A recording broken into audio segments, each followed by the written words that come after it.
Alright, so the purpose of this video is to give you some guidance with writing introductions and conclusions in analyzing argument. So we'll go through introductions first, and then we'll go through conclusions. I'll also talk about some differences between Year 11 and Year 12, or Unit 1 and 2 and Unit 3 and 4, that may help you to think through how you'd like to do this. Now, what I'm going to propose is not a formula per se, but you do need to include all of the elements that we were about to discuss. So let's talk about introductions. Now, this is a very helpful acronym that a past student of mine made up. BACFAT, also quite memorable. So you can see the different components there: background, context, author, contention, key arguments, form, audience, and turn. Now, if you were just analyzing one text, and an accompanying image, then I would say that this is fine and that it's quite helpful.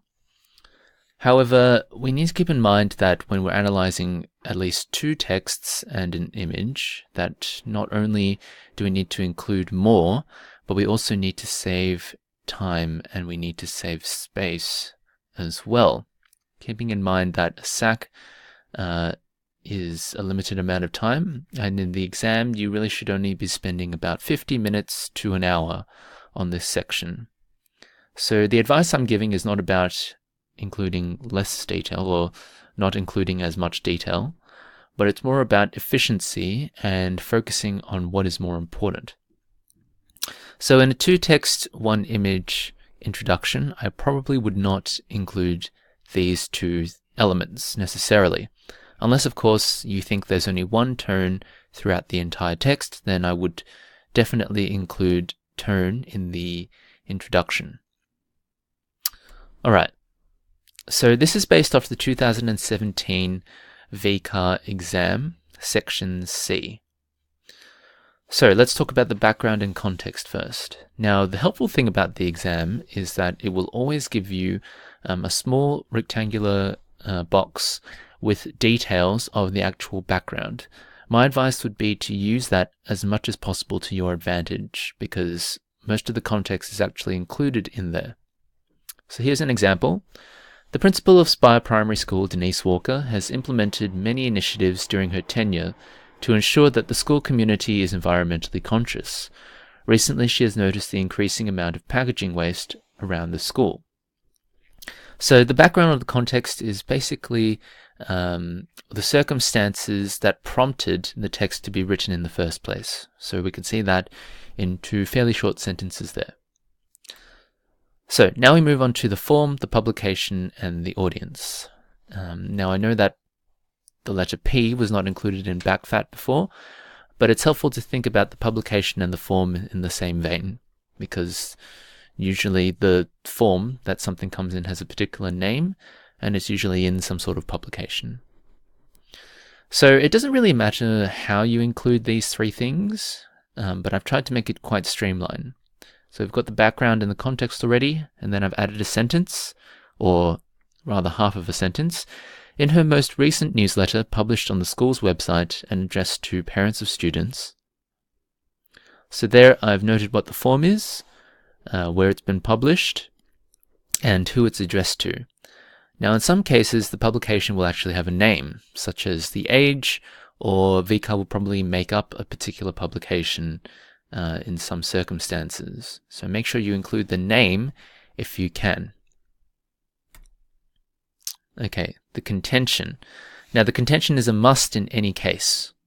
So here we have Walker contends that the school community must do away with unnecessary packaging for the sake of future generations, or else face irreversible environmental damage.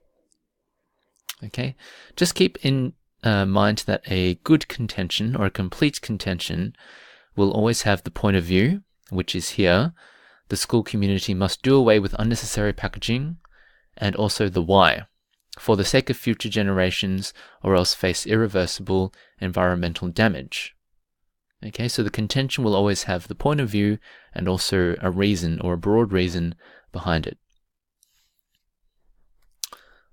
Alright, so here is the main difference. Text 2. So I'll read it out first and then I'll explain it. So in the comments section of the newsletter, a parent, Louise, argues against Walker, contending that her latest initiative is inconvenient and unrealistic for busy parents and families. So there, again, I've noted kind of where it's published, the comments section of the newsletter. I've noted who the author is and also their main contention as well. Okay, now if you had that as your introduction, I think that would be fine. It's not overly long, but it also contains all of the essential information.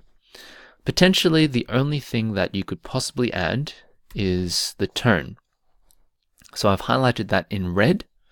Adopts a concerned tone too, employs an aggressive tone.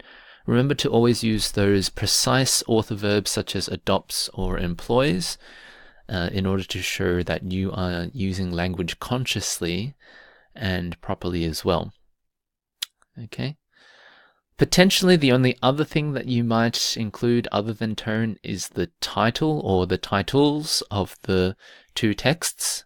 Say, for example, if the newsletter had a particular title and the comment had a particular title, you could include that in your introduction.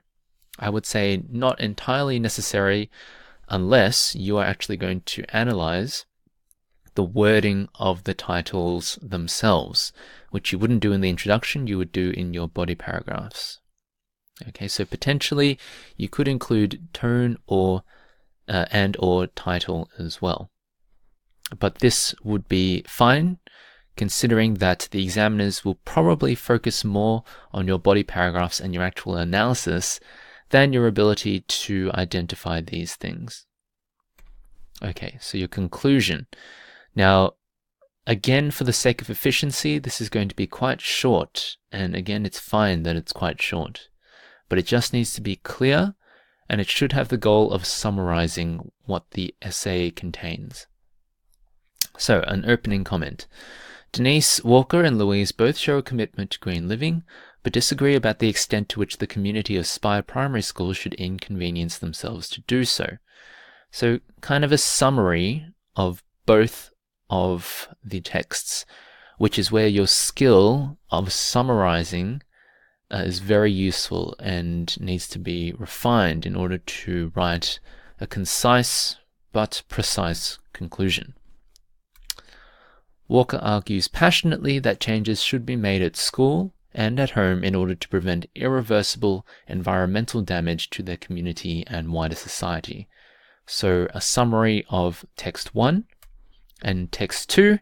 In rebuttal, Louise stresses that parents are already doing enough and should not be guilted into making their busy lives more difficult. Now, although the conclusion is only 3 sentences long, it is concise and precise as a summary of both texts and overall what they are arguing. Okay? So hopefully that was helpful for you. A bit of a guide to introductions and conclusions for analyzing argument.